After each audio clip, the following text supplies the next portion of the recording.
Welcome to the Silver Screen Project, where we look back at a series of films in anticipation of an exciting new cinema release. In preparation for a brand new film, we go back and watch some films building up to it.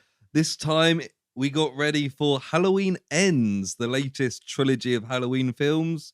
And today discussing Halloween, the 2018 one, not the 2007 one or the original 1970-something one. And all the other ones that were in between. Yeah, it's quite a set of films. I was going to say, before we get into it, what's your kind of knowledge of the Halloween series? Yeah, I mean, I've seen the original 1978 film. And I've seen the one we're talking about now. I've seen this.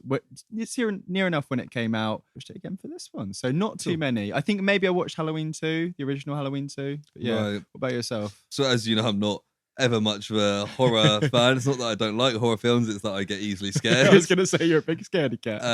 But last year, I probably mentioned on Podge that I watched the first two Halloween films. Right, the original. Yeah. Very much enjoyed the first one. I think it's a brilliant film. The second one's pretty good, not as good. Yeah. But then, this trilogy follows on from just the first film. It does. There's a ton of sequels in between. The timeline's all over the place. They just made the move to skip all that. Yeah, and Jamie Lee Curtis she's in the second sequel, is that right? Yes. She's in Halloween 1 and 2, and then she came back for H2O, which was the 20th anniversary one that's apparently the worst. And then I think she signed up for the following one for that as part of the deal. Right. And I've not seen those ones, but yeah, the general opinion is do not bother.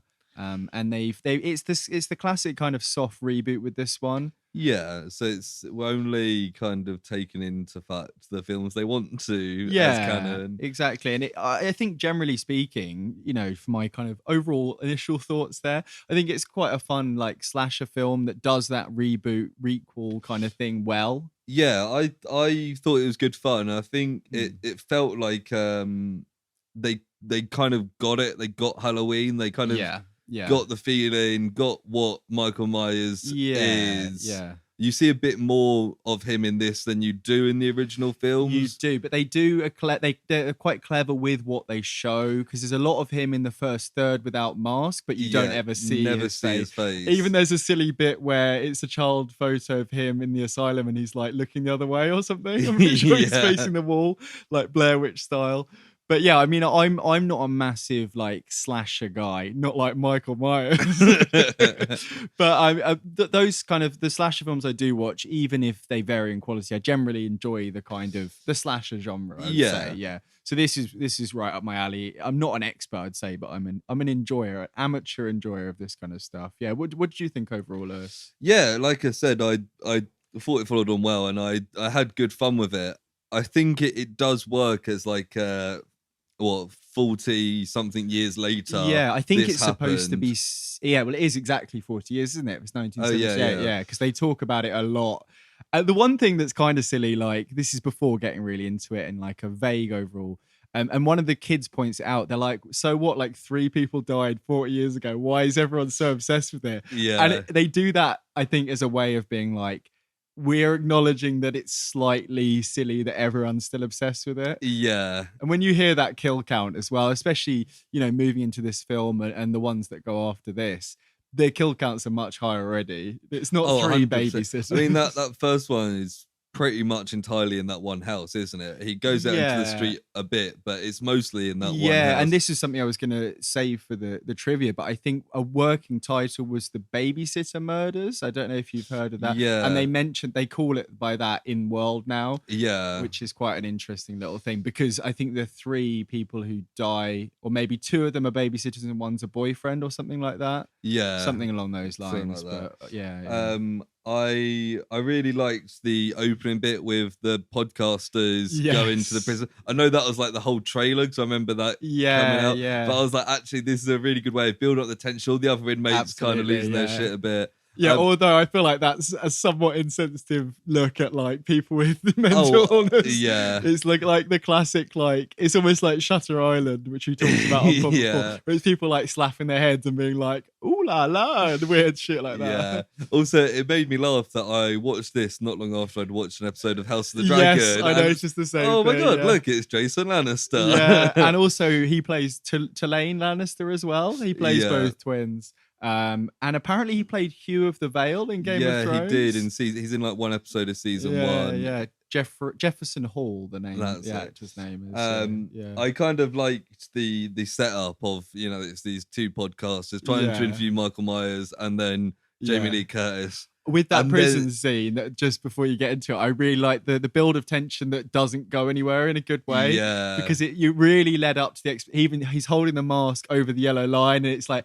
everything we've seen in these films, kind of preempts you to think he's going to get murdered. But it also you kind of I'm strapped in, I'm ready to watch some Michael Myers stuff now. And it does take its time, which is something I'll talk about a bit later. But yeah, you're going to say, and then they go to Laurie Strode. Yeah, I like her kind of character development, that she's kind of been a bit of a shit mum because she's essentially got PTSD from these murders 40 years ago, and her whole life's been centered around It's kind of like the survivor guilt thing a little bit, isn't it? I quite like the angle they did with that, and I think Jamie Lee Curtis played it very well. I do think in a kind of cynical way it's a bit like what they've done with Sarah Connor in Terminator 2 and onwards, but I think there's much more depth to it, and the relationship with the three members of the family, the three women, the three generations. I think that's all handled very, very well in this. Yeah. But then after that, I like the first proper big killing bit we get is the podcasters in the toilet. And I thought that was great. The tension of the woman being behind in the and he's almost looking through the gaps. In there. And this is pre-mask. Yes. So it's shit, and it doesn't hold back at all. Yeah. For a while, you think these two might be important characters. Yeah. And it's no. It kind of shows the brutality of Michael Myers, and then he puts on the mask. You're like, shit. There's a great bit in that where I think it's the guy is at the car, and you can see Michael Myers walking in the background with his white prison uniform on, and you can the tension is very, very well done in this film. And I think he gets the boiler suit from the mechanic as well, so it's he's getting all his bits together, and it happens very kind of quickly. I like as well that they've kind of followed the Halloween theme of we don't really know much about Michael Myers. We don't know his motivations. We don't know why he's doing this. Yeah. But he does it, and it's cool. I think in some of the now non-canon sequels, there's lots of different things that are explored. I think at one point it's a shamanistic curse. Yeah. And they go along the lines of things like Friday the 13th, where it's he's resurrected and stuff. And there is stuff that's explored in the next film. I haven't yet watched Halloween Ends, but there is stuff that is kind of hinted at in the next film after this. But this one keeps it very, like you say, mystery and at its basic. Yeah. Yeah. And kind of following on from that, I think the actual murders you see throughout this are all pretty good. We mentioned the toilets at the start, but there's that one bit. The teeth dropping down. He drops the teeth that he's pulled out of the guy. I remember that from the trailer. I think the trailer cuts it slightly more dramatically, but it's still a good I think the one that stood out to me was the woman who's looking out a window, and you see Michael Myers go down the side, and then he puts the knife right through her neck. That whole scene is the one shot where he's just going between the houses, just murdering people. Yeah, and she's on the phone, and she's I better lock my windows, and he's already in the house and stuff. Yeah, it's very cool. And then obviously you get to the kind of climax, and I was like, it's built the tension quite well with then the Jamie Lee Curtis versus Michael Myers Laurie. That's her Laurie name. Strode. That kind of standoff, and I really liked. Is it Judy Greer? Judy Greer. Yeah. That moment when she's like, "Oh, mummy, save me!" So many steps up. Got ya, because of course she spent her entire childhood training for this. Yeah. And they do that. We talked about the kind of the trauma, the generational trauma, and that little flashes you get of her childhood, and it's up until the age of 12, she was just had a survivalist lifestyle, and then was taken away into care. And she talks quite often in this film. She's like, the world is good. I've spent pretty much 40 years, probably 30 years, making sure that my brain is not messed up. And then this whole thing has just fucked it all up again. Yeah. It's very cool. And the trap at the end where it's kind of this isn't a cage, it's a trap for Michael. And then it's all it has that vibe of did you watch the It films? No. Because at the end, you've probably heard people say it before, at the end, they kind of get the upper hand on the clown for at least a little bit. And they all just kind of beat the shit out of this clown. And it reminded me of that a little bit. Because, like, yeah, she shoots him and it, like, ricochets part of his head or something. Yeah. And then they all just kind of beat the shit out of him a little bit. But he's just, like, just unstoppable. Like, he's almost like a Terminator, isn't he? Yeah, I think the mask really adds to that with, like, the lack of emotion. And I think, like, as, like, horror villains go, I think Mike Myers is a fun one because it's the plain William Shatner mask. Yeah, that's it, isn't it? Yeah, it's so and funny. just like the lack of motive and like the brutality of the killings. Yeah. I like how a lot of it is very brute force of just like smashing people's heads against stuff. Yeah. And it's before that scene with the podcaster. A lot of that is him just absolutely pulverizing that guy until he's basically like dying, and then he just smashes him up a bit more. Yeah. And you see one of the guys in that gas station has like his like jaw almost pulled open. Yeah. He's just got this like beastly like inhuman strength. Yeah. It's good fun, and like it kind of it ends in a place like we knew they were. I think the plan was for them to make a trilogy. I think the first two were planned to be back to back, and then it got pushed, and then COVID pushed it again and stuff. Yeah, like but that. I think this kind of works well as a standalone as well. Like at the end, Michael Myers, essentially gets like blown up in the basement, and that could just be it. They could just be it there. I assume in the next one, which I haven't watched yet. Yeah, it picks up very quickly afterwards, as you might imagine, which is good. But yeah, I kind of like that it wasn't just, hey, make sure you watch the sequel to this because Michael Myers is bad. I mean, I think with all of those kind of films, there's normally that kind of lingering, are they alive at the end? They normally have the fake out where they leave them dead for like 1 minute and relax, and then they pop back up, which I can't remember if they do in this one. I think they've learned to just like kill him dead kind of thing as best they can. But you know, we've talked mostly about kind of good stuff. Is there anything that stood out as bad for you? I'd say that I mostly no. I think one thing that I did kind of take it when I finished is that like it felt a little unoriginal, and that I enjoy. There's only so much you can do with this character without it being silly and out of canon, and like actually going into the unknown of it, kind of thing. Yeah, but like if I like I got to the end, and I was like, I probably would have preferred to just watch the original again because it's similar kind of. Oh, he's going houses and killing people. Which is the character. It's like an amped up modern version, isn't it? Effectively, yeah. And like that's fine. I had good fun with it, but like I'll be watching the original a lot earlier than I'll watch this again. Fair enough. Yeah, I think the only thing that really, looking back and having watched it for the second time, I think in hindsight it maybe takes slightly too long to get going. And a lot of that is like I was complimenting the tension on one hand and then say it takes too long. I think it just misses the mark in that, especially on a rewatch. I found myself wanting to get to the point where you know the mask is on and all that sort of thing. But generally, I really enjoyed it. Did you have any particular trivia we didn't pick up yet? Yes, I've got a couple of bits. One actually you mentioned was them referring to it as the babysitter. Oh yeah.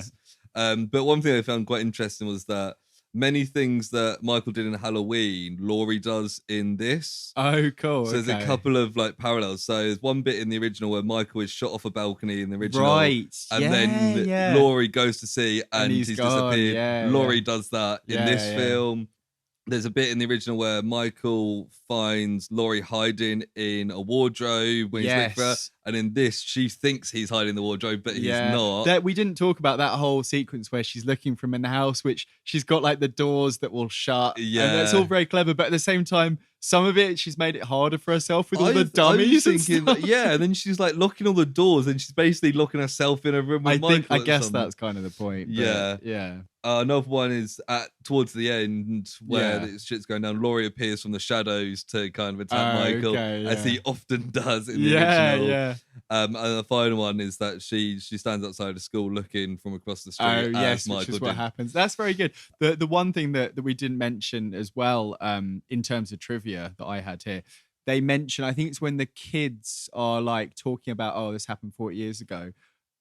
The like more stonery, like cool guy kid is like, oh, I heard it was Laurie's brother, and that was what happened in the non-canon sequels. So it's very self-referential. I feel that bit with like the the kids who kind of in that like garden or whatever, and he kind of makes a move. It's the daughter, the granddaughter of Jamie. And then he gets like stuck on the thing. He gets poked on the fence. Yeah. There's some very good it's things. The like I said, the murders are like standouts because they're there's inventive. like there's the like jack-o'-lantern pumpkin head situation where he's like put like a torch in someone's head or something in the police car. Oh yeah, which is quite a quick moment, but quite a kind of creative thing I haven't really seen elsewhere. But yeah. No, overall, it was good fun. So I think that's it. So the last thing to ask you is to whether this makes you more or less hyped for Halloween Ends, Proj Yes or Proj No. Yeah, I would say Proj Yes, 100%. I really enjoyed it, and I'm looking forward to where it goes. Yeah. How about you? I'd also say Proj Yes. Also, it's not a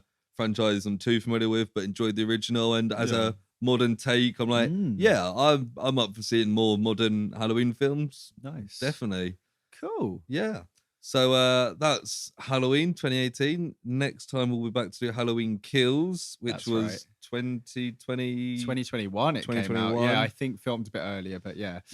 And then just after that will be Halloween Ends. Yeah, just in time for Halloween. Yes, thank you for joining us. Let us know your thoughts on Halloween, and we'll check you out next time on Halloween Kills. We'll check you out next time. If you want to hear more of this, check out the Project. Bye. Bye.